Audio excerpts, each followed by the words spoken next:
Okay, class. Assalamualaikum and salam sejahtera. So, I proceed with example 20.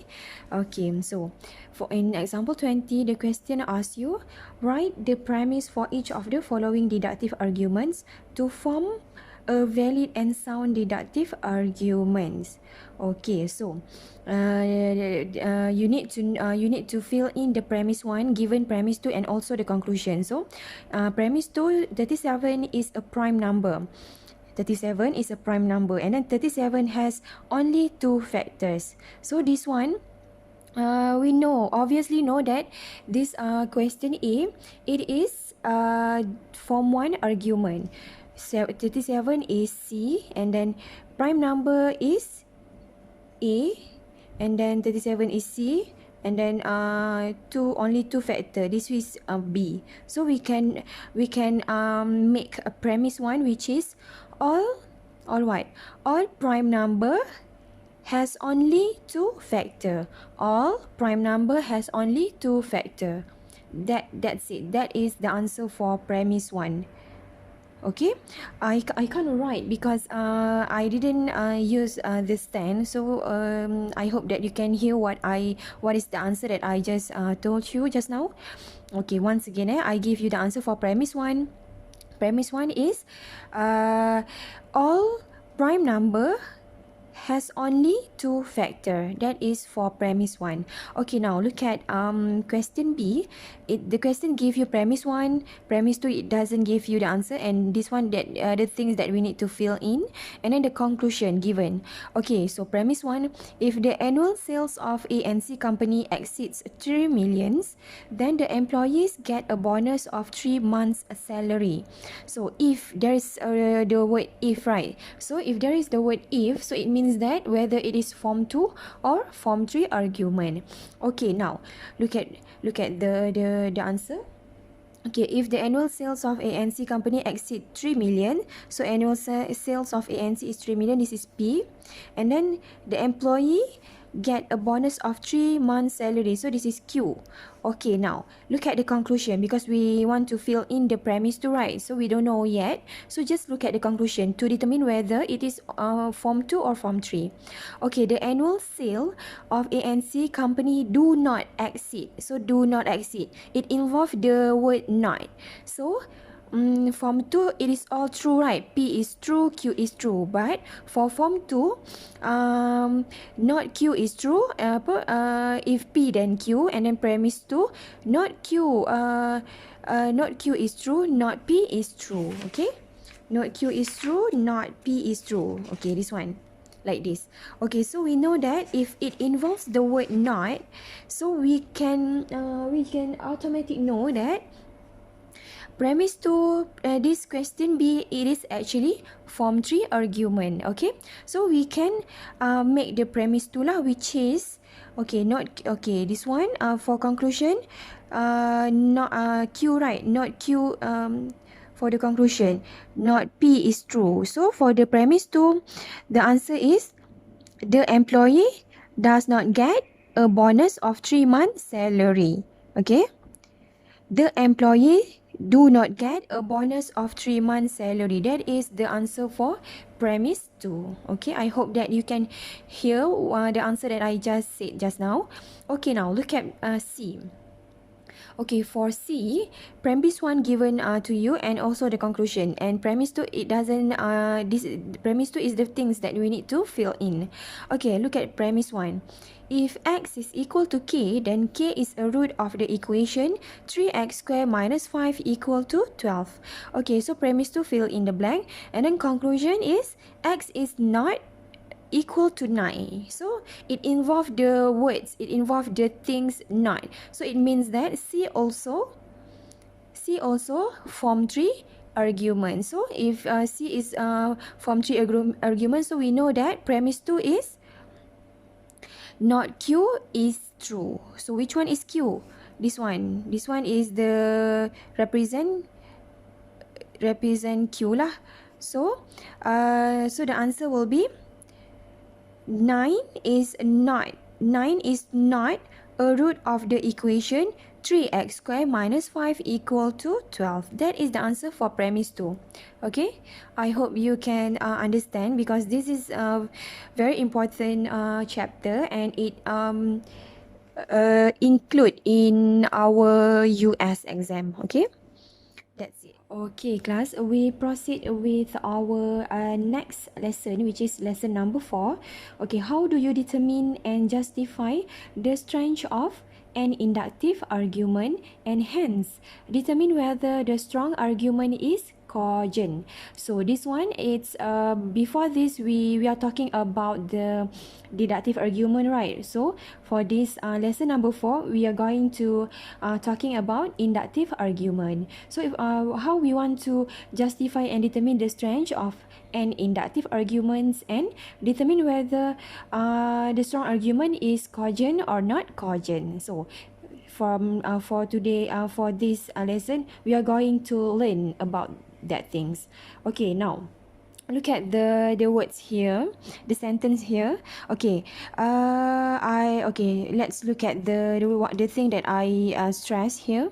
Okay, the strength of an inductive argument is determined based on the probability that the conclusion is true. So remember that in order for you to determine and justify whether inductive argument is strong or not, you need to look at the truth of the conclusion. Okay, the truth of the conclusion. So in order for you, I said once again, in order for you to determine and justify whether an inductive argument is strong or not strong, you need to refer, or you need to look at the probability that the conclusion is true. It means that you need to look at the truth of the conclusion. If the conclusion is true, then we can consider that inductive argument is strong. But if the conclusion is not true, then we know that the inductive argument is not strong or weak. Okay.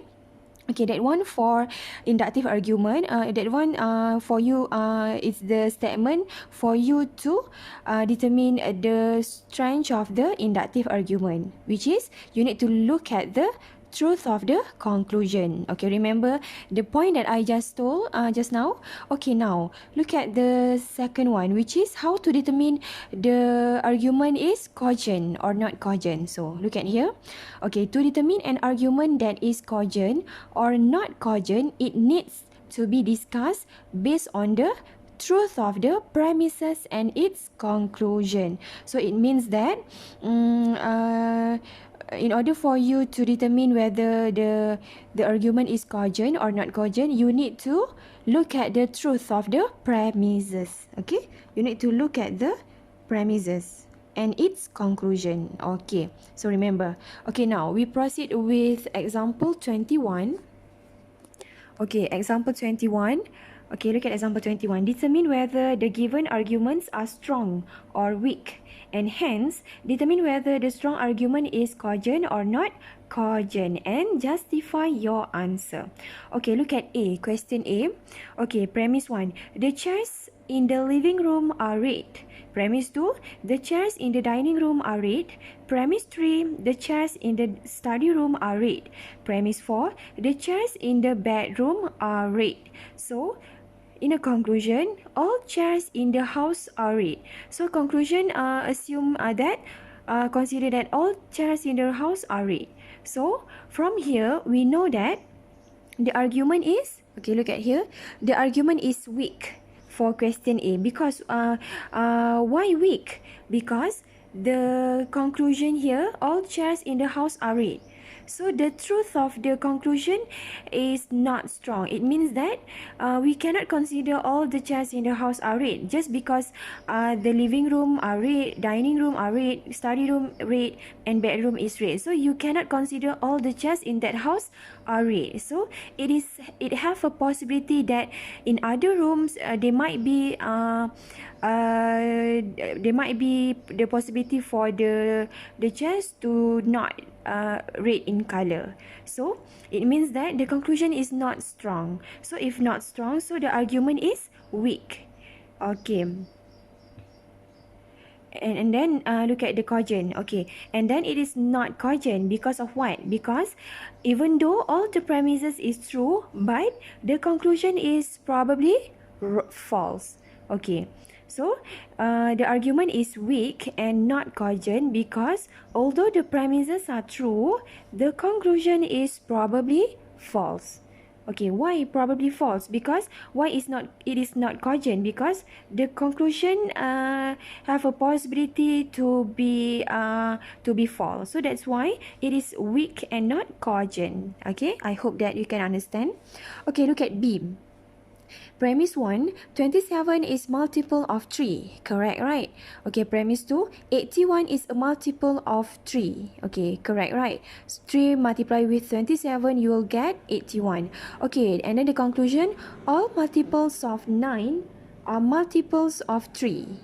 So, all multiples of 9 are multiple of 3. So, it is correct. Okay, so for B, the argument is strong and cogent because all the premises and conclusions are true. So, okay, so B done already because it's true lah. All the multiples of 9 are multiple of 3. This one true, 27 is a multiple of 3 true, 81 is a multiple of 3 also true. And okay, so if all the premise true and conclusion is true, so we consider the argument is strong and cogent. Okay, that's it. Okay, let's proceed for D. Okay, for D, look at D. Premise 1, 11 multiply 5 equal to 55. 12 multiply 5 equal to 60. And then conclusion, all multiples of 5 end with digit 0 or 5. Okay, so is it correct? Okay, let's look at the answer here. The argument is weak. Okay, look at C. Sorry. I skip, right? Okay, cikgu terskip. Okay, tak, it's okay. Just look at D first. Okay, the argument is strong and cogent because all premises and conclusions are true.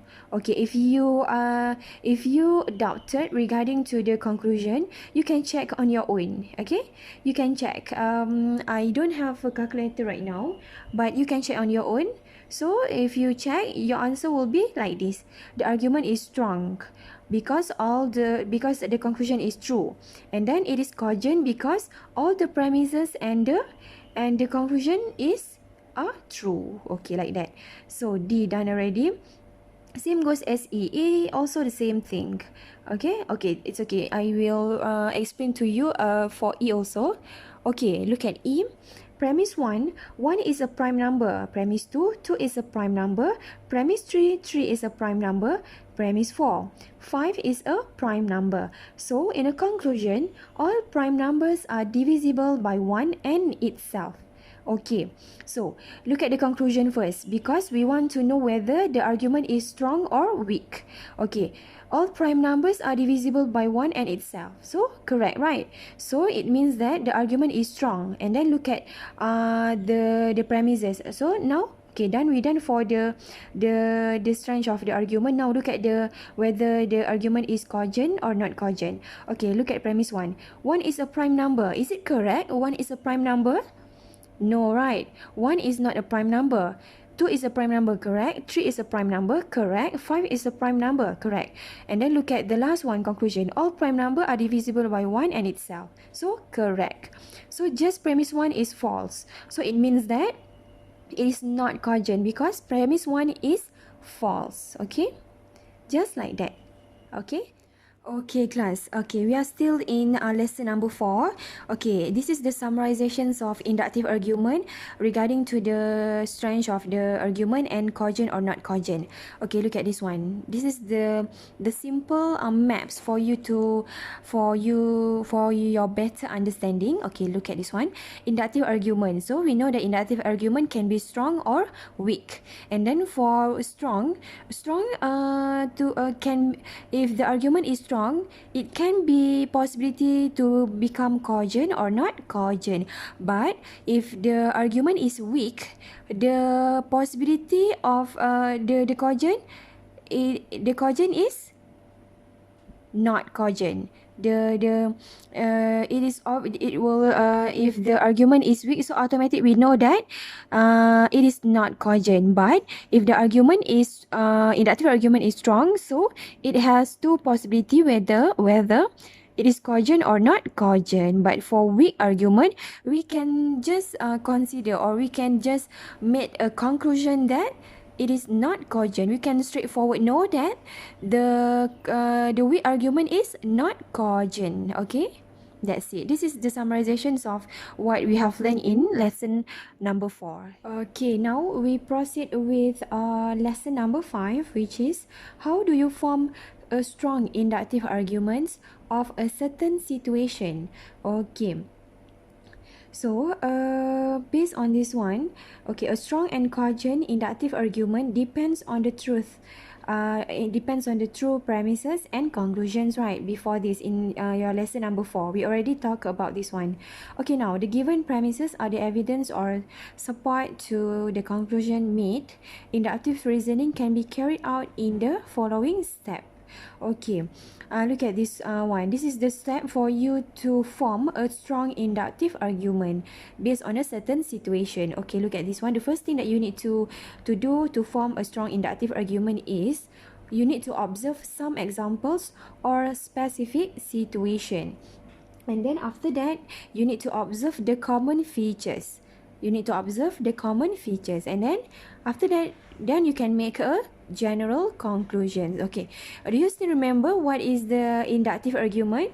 Okay, so what is the inductive argument? Inductive argument is the process of making what? General conclusion based on specific premises. Okay, I hope that you can still remember the definitions of the inductive argument. Okay, look at example 22. Okay, for example 22, okay, form a strong inductive conclusions for each of the following number sequence. Okay, now why it's already told you that this is a strong inductive conclusion? Because if the argument or the statement involve a number sequence, or it involve anything that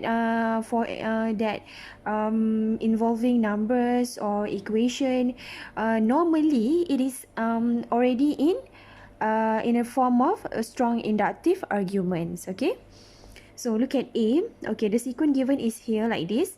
Okay, 1 over 1, 1 over 2, 1 over 3, 1 over 4. Okay, look at the first step. Okay, observe some example, right? And then or specific situation. So you need to observe first the sequence. 1 over 1, 1 over 2, 1 over 3, and 1 over 4. And then after that, you need to observe the common features. So what is the common features? So you need common features is is the thing that you need to look at is, okay, look at the first thing that does not change, the numbers that does not change, which is number 1, right, in the numerator here. So number 1, it is not changes, so we know that 1 is not changes. Okay, so it can be fixed, it is a fixed number at the numerator. Now look at the denominator. Denominator, the number is changes, so it means that the common features here is 1, 2, 3, 4, because it is changes. Every time it is changes, and so on. So we can we can know what is the next number after 1 over 4. So 1 over 5, like that. So because we know that the constant is number 1 in the numerator, and then the manipulated or the variable numbers is in the denominator, which is 1, 2, 3, 4, and 5. But it is still in a sequence. It means that ianya still masih lagi tersusun, and then dalam bentuk susunan lah, it's still teratur 1, 2, 3, 4, 5, and so on. So from here, okay, we can make do like this. 1 over 1 equal to 1 to the power of negative 1, and then 1 over 2 equal to 2 to the power of negative 1, right? This is the same thing. 1 over 3 is equal to 3 to the power of negative 1. 1 over 4 is equal to 4 to the power of negative 1. So from here, we know that what is the changes one? What is the changes thing? So 1, 2, 3, and 4 changes, right? So this, and then the constant is -1, -1, -1, -1. So from here, we can make a general conclusion that we can substitute the changes number 1, 2, 3, 4 into unknown, which is unknown n. Okay, unknown n, and then the constant here, -1, -1, -1, -1, we just write again, n to the power of -1, where n is equal to 1, 2, 3, 4, and so on. And continue lah. So that's it. That is how you make a strong inductive argument, which is you make a general conclusion based on specific premises. Okay, same goes as for B. Okay, look at B. Okay, if you can see B, the sequence is 0.5, 0.25, 0.125, 0.0625.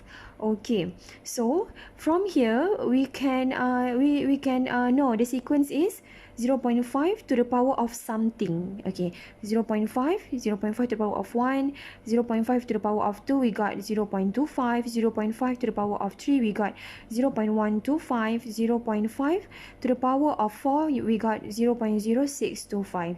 So from here, we know that the constant is 0.5, right? 0.5, 0.5. So the constant will stay constant, and we will write again.